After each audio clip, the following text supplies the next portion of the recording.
Okay, now we will continue with Gongchik.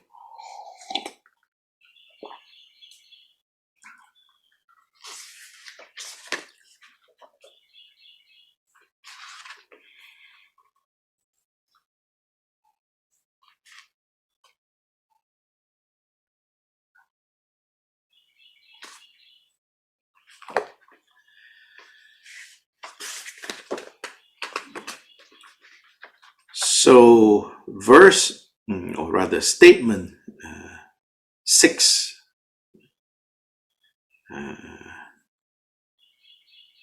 statement 5, rather. It says, Jigten Sumgon maintains that the result of separation is endowed with the wisdom mind.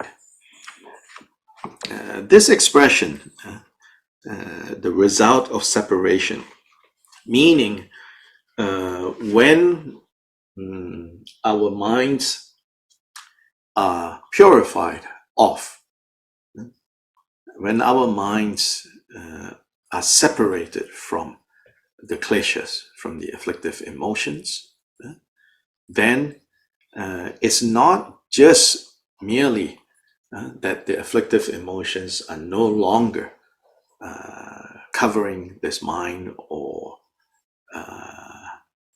contaminating this mind, but there are specific results, meaning there are virtues, there are good qualities that arise as a result of this separation.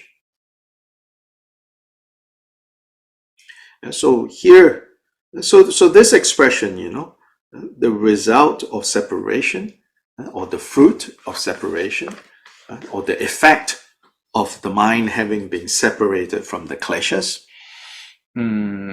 is an expression that is recognized by everyone. So it's not unique to Jigten Sumgon.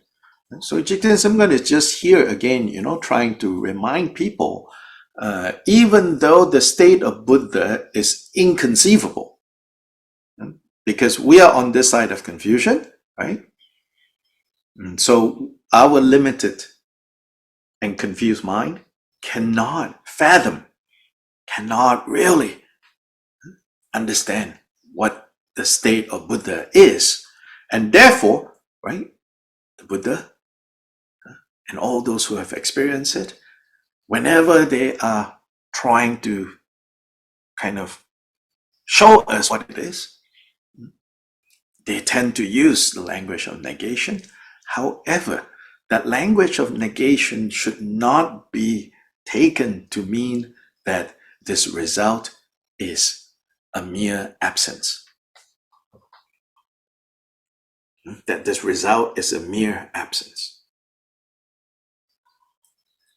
In fact, when you begin to study the more philosophical aspects or the more philosophical approach, you will see that actually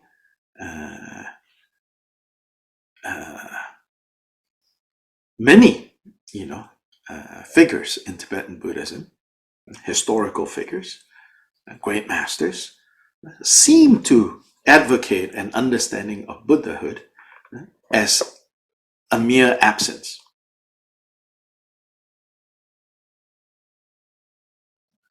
Which is absence of kleshas. After that, they say nothing else to say. But here, almost all the statements in this chapter is showing Jigten Sumgon's concern that although the language used is the language of negation, we should not think that Buddhas, what are Buddhas? Buddhas are simply absence. No more causing trouble in the world and no more experiencing trouble in the world. End of story. So here he says, don't forget. It's almost like him saying, don't forget, when mind is separated from the kleshas, then what is it? It's wisdom mind. And wisdom mind of the Buddhists is not just the mere absence of confusion. It is also, for example, we say all-knowing. Buddhas have the capacity to know.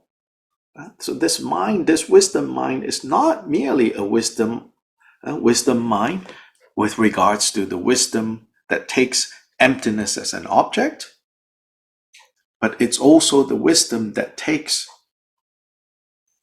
causality as an object. Meaning Buddhas not only know thoroughly and completely emptiness, and therefore dispel all kleshas, all afflictive emotions. Buddha also knows the nature of all phenomena, and therefore has gained the power to see everything as they are. The way things play out. The way things play out according to the principle of karmic causality.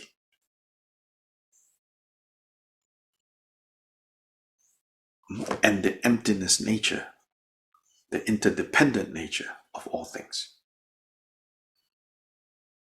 So that is not just mere absence.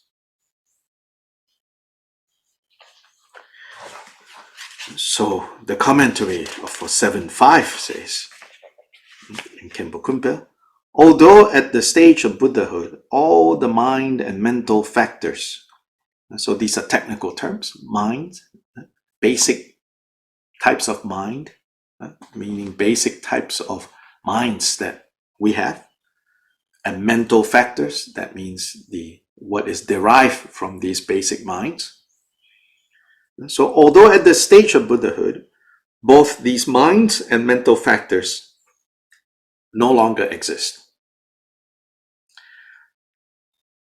Jigten Sumgon maintains that the wisdom is not lost, that even though mind and mental factors are not there, wisdom mind is not lost, but in fact is the full result of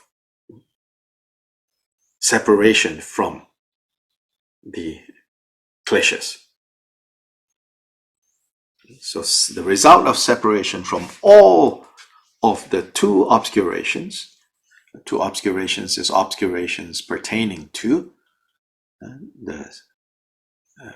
meaning the obscurations that arise when you believe in, operate on the self, the person being permanent, or phenomena being permanent. These are the two obscurations. And together with their habitual tendencies. So this Buddha mind is not just mere absence. And from the perceive and the perceiver, from among the 18 unshared qualities of Buddhas that are the highest, ultimate clarity, the result of separation possesses or is endowed with the wisdom mind that is without attachment and impediments. This sentence is a little messy. The translation, I don't know the Tibetan, but the English is not. It's a little messy. Yeah, but I think you get the gist. Right? It's saying that it cannot be just a mere absence.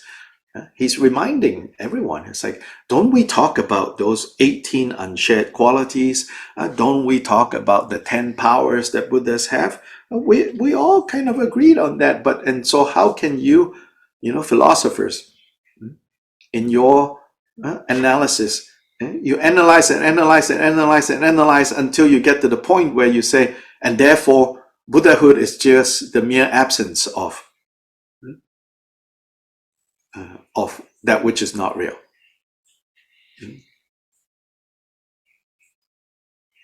So Khenpo Kunpal continues, it is said in the sutra that Tathagata is free from a mind, a mental factor, and even a consciousness. Yes, so this first part would seem to reinforce what some would say. that the state of Buddhahood is just mere absence. Because mind, mental factor, and consciousness is what we all have right now. So for these people, they say, once these three things are gone, what else is there? They say, that's it, finish. You know? But Jigten Sumgon says, no, not finished. Because continuing, he says, his abiding in meditative concentration, however, is not forsaken. That means, again, maybe the translation we can tweak a little bit. It's more like saying, you know, but Buddha's abiding in meditative equipoise, that doesn't go away. So that means, Jigten Sumgon say, that means absence is only looking at it from one side, looking at it from the side of the absence of kleshas. There is also presence. Presence is wisdom mind. And Maitreya said, in one single moment, the knowing wisdom pervades the entire sphere of knowable phenomena. That means the wisdom knowledge of Buddha pervades all things without exception. Can see, can understand, can perceive clearly. And the master Vira said, a Buddha does not have thoughts. Yes, as in does not have thoughts that are afflicted. Thoughts as you and I know it. But knows anything whatsoever vividly.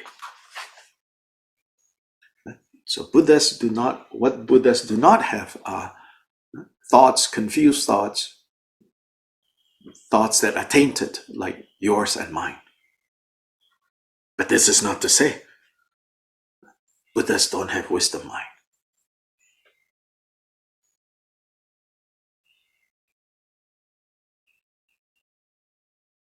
Seven five.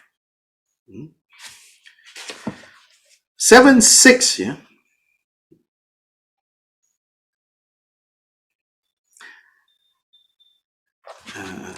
Let me take a quick look.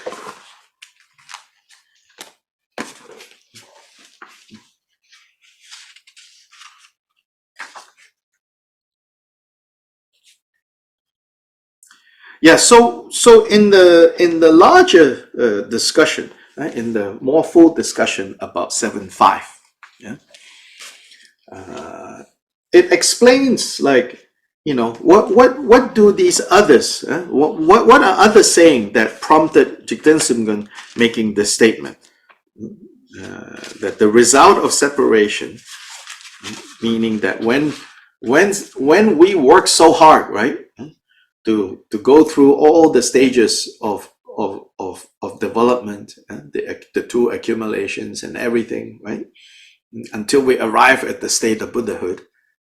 So arrive at the result of separation, completely now separated from all kleshas, all confusion, right? And then at that point, wisdom mind is there.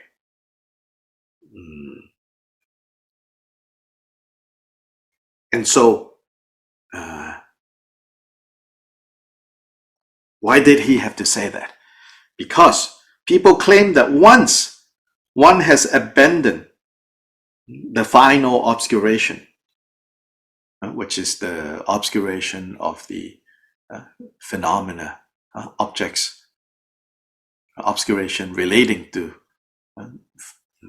mistaken notions about the permanence or the essence of phenomena. That once you have abandoned that obscuration at the state of Buddhahood, mental engagement is interrupted, meaning no more. Buddhas no more engage with the world. Buddhas no more engage with the world.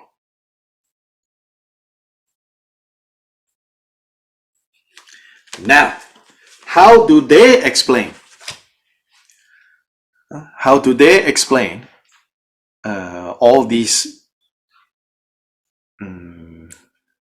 Buddha qualities that the text also talk about.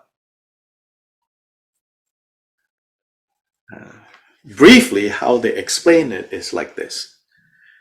They say that, and this is also what I learned, earlier, according to, like, again, when they debate these things, when they look at the different texts and they compare and they philosophize and they try to rationally kind of like work through these things.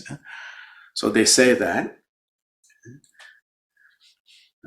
on the level of the path, we have to accumulate so much merit and so much wisdom that they don't deny. They say, yes, absolutely, because so much like of this building up is necessary to dispel all the kleshas and all the confusion.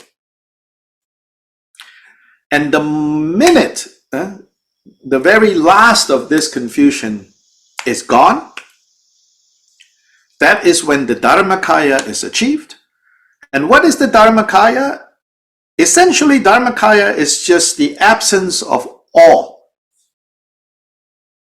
That you know, the all that I know, and that's it. Game over.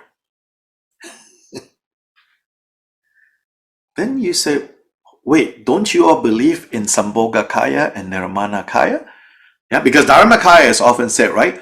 No beginning, no end, nothing you can say about it. All of that, all that has to do with negation falls under the Dharmakaya. Then you can say, hey, don't you also talk about Sambhogakaya and Nirmanakaya? And they say, oh, yes. Yes, there is Sambhogakaya, there is Nirmanakaya. But the Sambhogakayas and the Nirmanakayas that appear, they appear automatically without Buddhas needing to have any effort.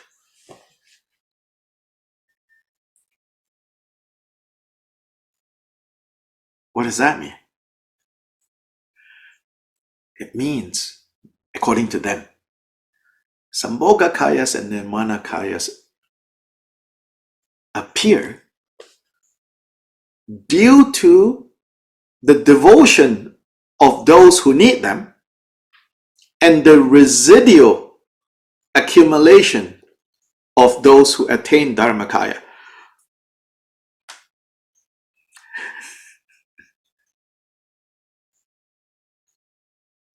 So nothing to do with those who have attained the Dharmakaya anymore. If Sambhogakayas appear, if Nirmanakaya appear, they are almost like fathoms, entirely as a residual power left over from all the accumulations that Judy, let's say, accumulated. Now Judy already attained Dharmakaya. Nothing to say anymore about Judy. But the residual accumulation will continuously manifest. So in a way, Judy is still responsible for this, but only insofar as Judy before Dharmakaya is achieved. As for Judy who has achieved Dharmakaya, finish, game over. That's how they explain this. So I remember in graduate school, I remember being taught like from this perspective. They say that if a Buddha sits, in an empty room, as if an empty room is possible, but let's just say, if a Buddha sits in an empty room, there is no samsara whatsoever. The Buddhas don't have even the capacity to recognize samsara. Now, you might think this is kind of weird, but this is kind of based on the idea that in order to see samsara, you have to have the causes for being able to see samsara. And if you have purified all the causes to see samsara or to experience samsara, then you have no capacity to see samsara anymore. You can see how, right, this kind of idea came about because people are trying to logically, rationally arrange everything.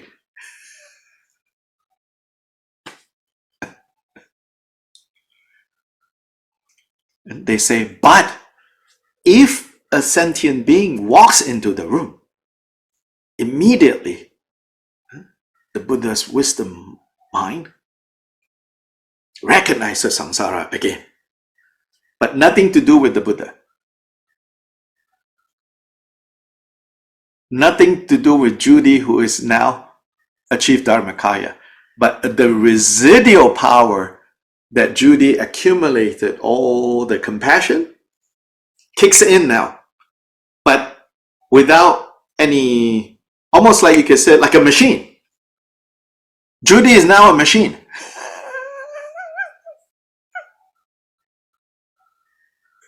Yes, May. Thank you. Unmute. According to this view, does that mean then that Buddhas no longer actively engage with the six realms with us? Yes, yes. Yes. And in fact, this is kind of the mainstream Theravada view. So it's more kind of like a non-Mahayana view. But even in the Mahayana tradition, when they say Buddhas continue to be active in the world, there is a strong need to insulate the Buddhas from being implicated in samsara. So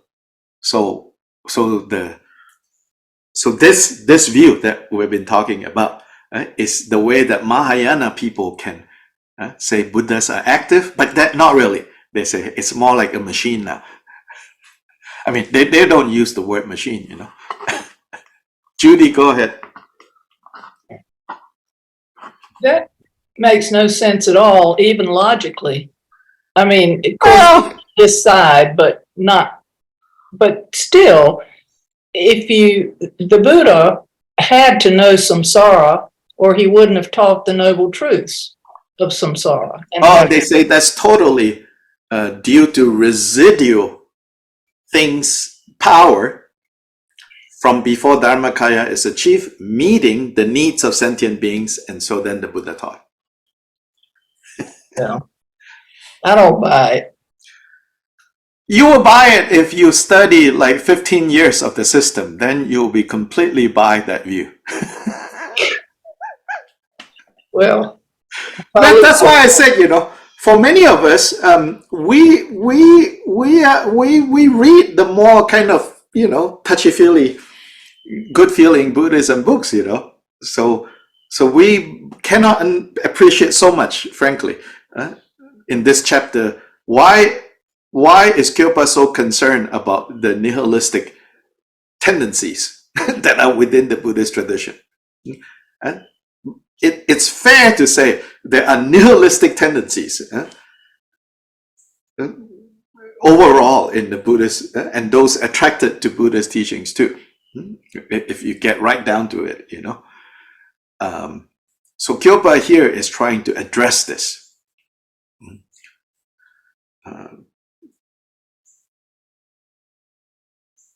And so in the end, you know, again, whether then you say, well, that means if I don't spend 15 years indoctrinating myself with the view that is wrong, then I don't have a problem here.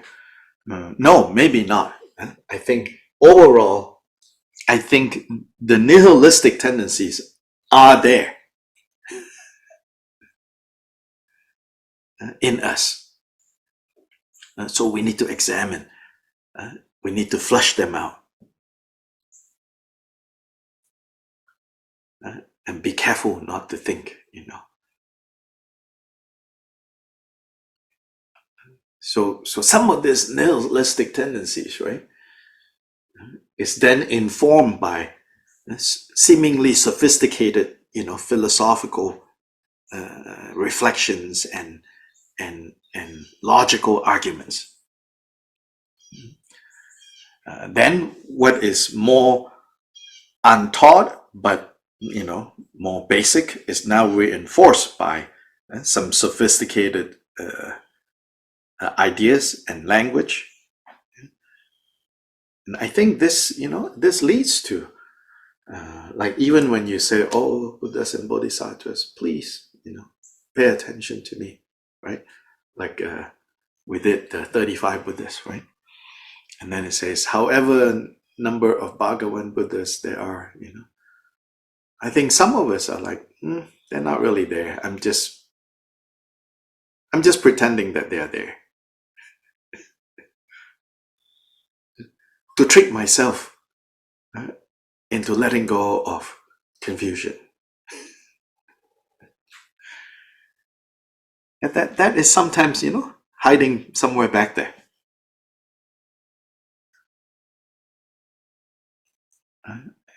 It's kind of related to, for good reason, I think many of us have a hard time, like really rationally, logically explain, like what might be termed as supernatural. So we have kind of fancy, sophisticated ideas, But watch out for nihilism.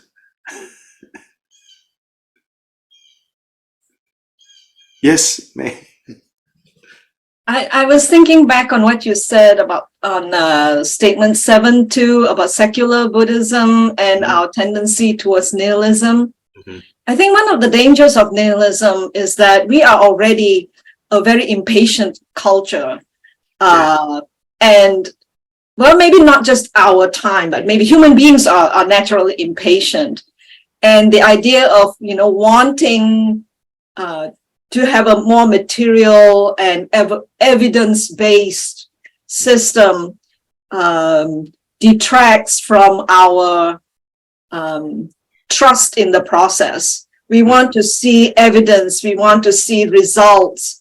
And if that's not coming, if we don't see them, not that the results are not there, but if we don't see them, then we think, what's the point? Why am I doing all these practices? I'm just going to give up already. And I think that erodes the trust, I think. I guess in another tradition, we would call it faith. We have no faith in it anymore. We want to see, that what we're doing has immediate and perceivable and measurable results. I think to me, that seems to be one of the dangers of nihilism. Yes. I think like, and we even would say, like, we feel, the need to say, I am now thinking more clearly about this matter, and I have settled, once and for all, there's nothing beyond the material.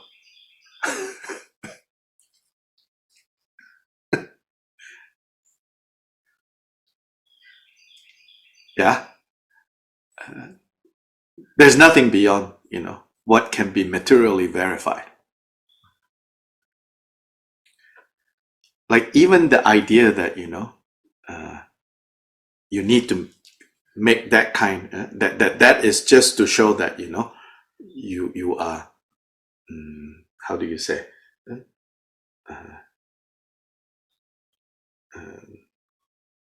your thinking is not so fuzzy, you say. Then you're like, and then what? Can you not appreciate poetry anymore? Can you not fall in love anymore? All those, are not measurable.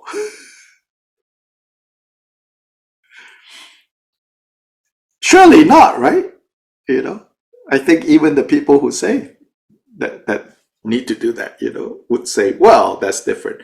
Yeah, right. You know, even here, you know, well, why not, right?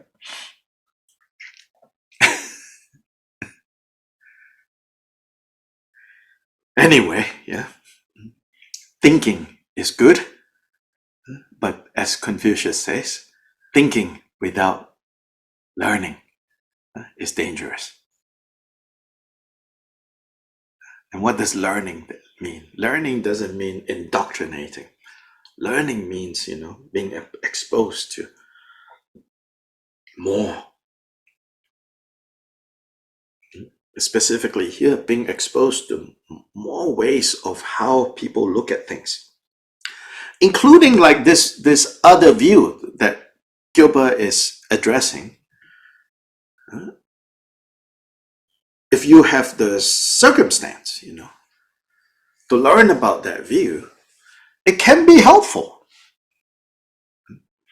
That view, I think, can be helpful for those who fall in the other extreme.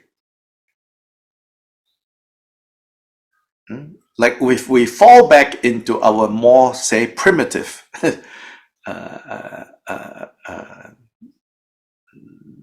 state, you know, oh, please, somebody save me, you know, get me out of this, you know. If I pray to this God or that God, this saint or that saint, I don't have to die, I don't have to fall sick, you know. And my illness will once and for all be gone. Huh? Really? I will live for another 20 years. To do what?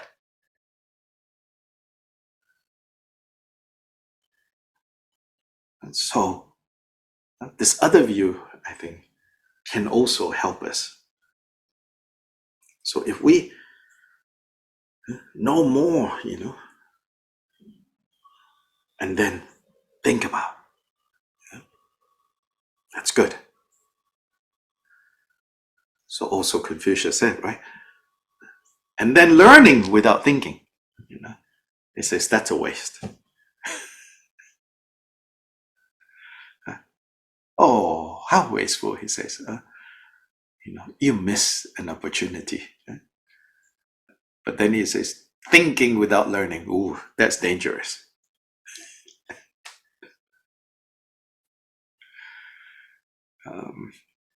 Many of us, you know, I think, generally speaking, in the West, if you're attracted to Buddhism, you are probably addicted to thinking.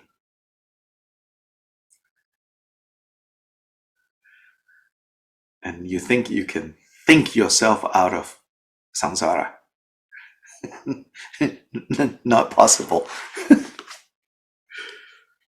Especially Kagyupas, you know, the early Kagyupas will say, not possible.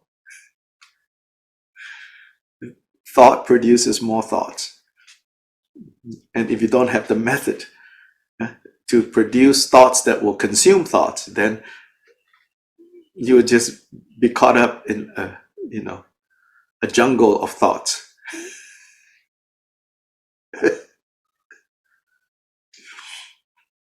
Anyway, yeah. This is 7.5, yeah. And quickly 7.6, yeah. Just emphasizing this point again, you know, Dharmakaya has qualities, which is endowed with all the deeds and the activities. So the Dharmakaya is not just, again, should not understand the Dharmakaya as just mere absence. Dharmakaya is endowed with all the deeds and the qualities of Buddhas. It's Kyobpa Rinpoche saying, you know, don't talk yourself into all these conclusions that make you think Buddhahood is mere absence. Instead, the Dharmakaya is endowed with qualities, deeds, and activities. So 7.6, such a Buddha does not waver from the unfathomable nature of undefiled, uncompounded qualities, the wisdom Dharmakaya. Yes, Buddhas have achieved Dharmakaya. Dharmakaya is uncompounded. Dharmakaya is inconceivable, all of that. So all the negations that you read about, that is all in the Dharmakaya. But at the same time, there is also the Sambhogakaya that has qualities such as the characteristics and attributes of a Buddha and the 5 certain features. From that Sambhogakaya appears the supreme Nirmanakayas and so forth, to tame beings in whichever way is appropriate by staying continuously wherever space pervades with nature endowed with the enlightened deeds that bring benefit and happiness and abundant activities, with a body, speech, and mind that are an inexhaustible, continuous adornment. So it is said, wherever space pervades, there are the Buddha's body also pervades. Wherever the body pervades, there light also pervades. Wherever light pervades, there speech also pervades. Wherever speech pervades, there mind also pervades.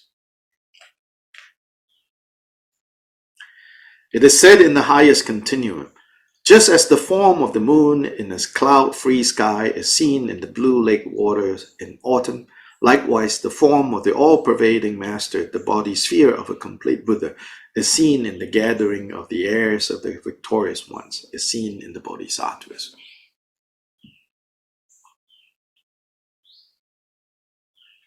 So really the issue here is like those who want to say or those who, there is a valid reason for saying Buddhas are not involved in the world anymore.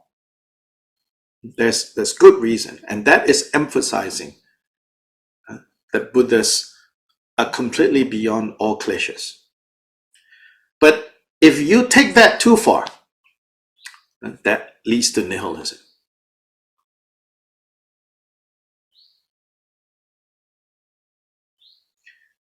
So Jigten Sumgon is not throwing out this venerable tradition of the language of negation. In fact, there are some others who go further than Jigten Sumgon in emphasizing that, Buddhas are real. There are some historically, and some of those traditions that continue today, such as like certain ways of talking about Buddha nature. They use even stronger language of presence rather than absence. So much so that you read and you go, is this talking about like other people talk about God and souls? So there are some like that. So some of you who might be familiar with the Buddha nature, in the discussion and debates about Buddha nature, they talk about these terms like Rangtong and Shentong. Rangtong is self-empty, Shentong is other-empty. So the Shentong is saying that Buddhahood or Buddha nature is empty of the afflictive emotions, but not empty of itself. Not empty of itself, but empty of kleshas, of confusion. Yeah? That is how they would define Shentong, other empty. Empty of that which is not itself. So some of these Shentong ways of talking or interpretation or emphasis makes some Buddhists very uncomfortable because it sounds like you're talking about, sounds suspiciously very much like Hindu ideas of the divine self. So then they say, then What's the point of Buddha even teaching? We can just then become Hindus. And so this is really what we're seeing here is really this maybe even a perennial issue of, you know, absence and presence. In what way, right? Buddhas are present, and in what ways Buddhas are absent. And when I was in London, you know, went to the British Museum, which, you know, I have renamed the Loot. Went to see all the stolen goods. And among the stolen goods there, you know, are these stone sculptures from ancient India, you know, some of the earliest Buddhist art. They depict all these like gods and humans, all like surrounding an empty throne. A throne, but it's empty. But you have like human figures, divine figures, animals, trees, you know, forests, all surrounding. And they're all looking towards the empty throne. Like with devotion, with respect. And this, in fact, is one of the earliest kind of visual representation of the Buddha, emphasizing absence. But absence of a particular type, right? Not mere absence in a way, right? If it is mere absence, you know, what's all this other stuff?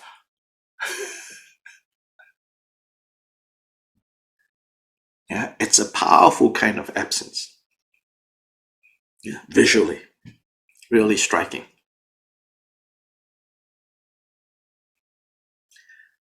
Now, in case some of you with your Protestant Christian background might say, well, that means in the early days, you know,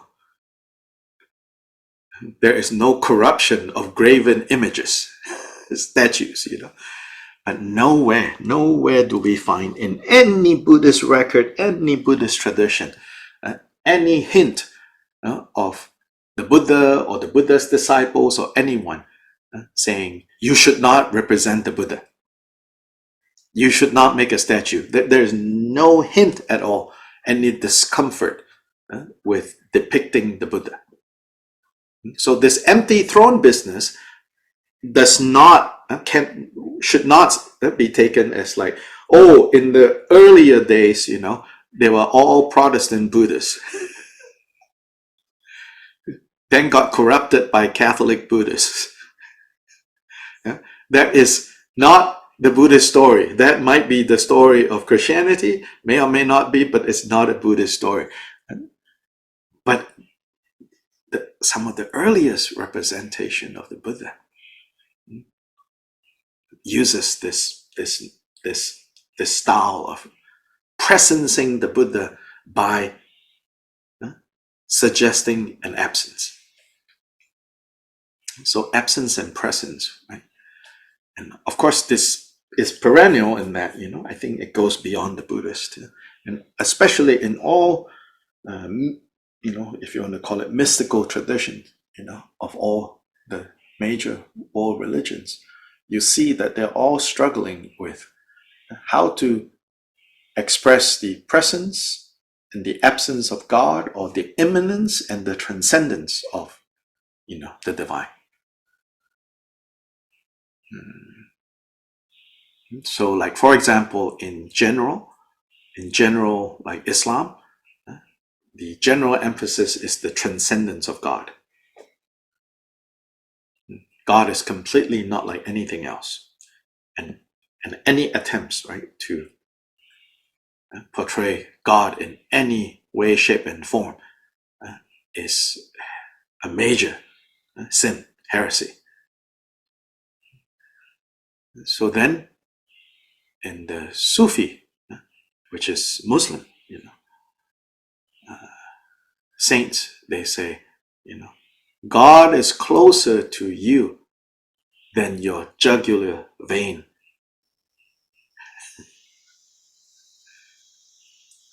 God is completely transcendent, but is closer to you than your jugular veins. So both present and absent. So same, I think, kind of issue, underlying issue here. But again, the statements that we're going to see in this chapter is to prompt us, remind us, not to fall in overall the point, not to fall into nihilism. And so now it's calling us to pay attention to the good that exists in this world. Especially in this day and time, News, in some ways, historically has always been bad news. The business of reporting news. Now, the business of reporting news has been democratized so that every one of us can become a source of news. True or not true, doesn't matter. We have become vehicles and both vehicles and sources of news. And so now, more than ever, louder than ever, is the magnifying of what is wrong.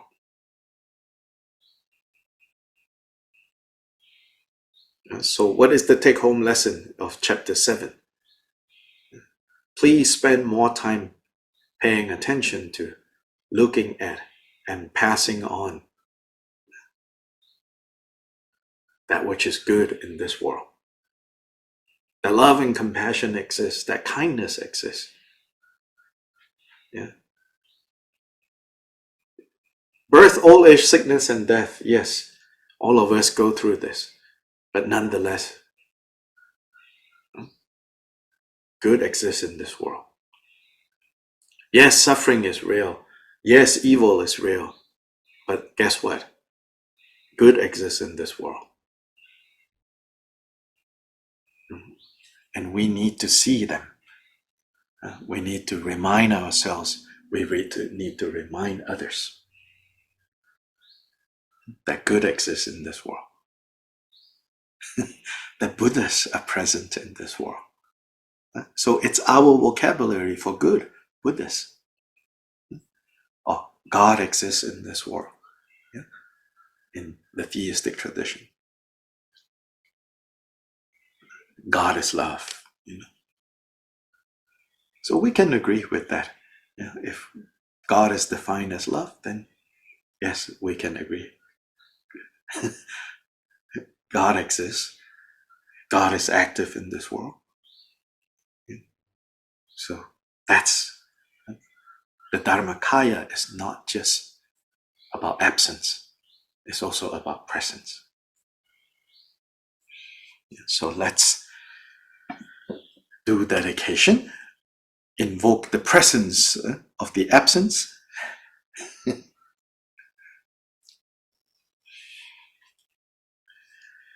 Sublime, precious, venerable, and glorious root and lineage gurus, assembly of Idam deities, Buddhas and Bodhisattvas dwelling in the 10 directions, and all assemblies of Viras, Viranis, Yoginis, and Dakinis, please heed me. May the virtues collected in the 3 times by me in the entirety of samsara and nirvana, and the inherent root of virtue not result in the 8 worldly dharmas, the 4 causes of samsara, and the resultant states of hearers and solitary realizers, and may all mother sentient beings limitless as the sky, particularly those enemies who hate us, obstruct us, who harm those, who create obstacles, maras who mislead, and their Mara retinues have happiness, be separated from suffering, and quickly attain the unsurpassed, perfect, and precious Bodhi by the power of this vast root of virtue. May we benefit sentient beings with body, speech, and mind. May the afflictive thoughts of attachment, aversion, ignorance, pride, and jealousy not arise in my mind stream. May thoughts of name, fame, gain, respect, and so forth in this life not arise for even a moment. With my mind stream moistened by love, compassion, and bodhicitta, may I come under the care of virtuous spiritual friends, and having become as limitless as space, may I achieve the supreme attainment of Mahamudra in this very life. By the virtues collected in the 3 times by me and the entirety of samsara and nirvana, and by the innate root of virtue, may I and all sentient beings quickly attain the unsurpassed, perfect, complete, precious Bodhi. Jose Luis, welcome back again. Yeah. Wow. Yes, lost weight, So that's it. but looking, Yeah. but looking good. Yes. Okay. Thank you. Ta-ta.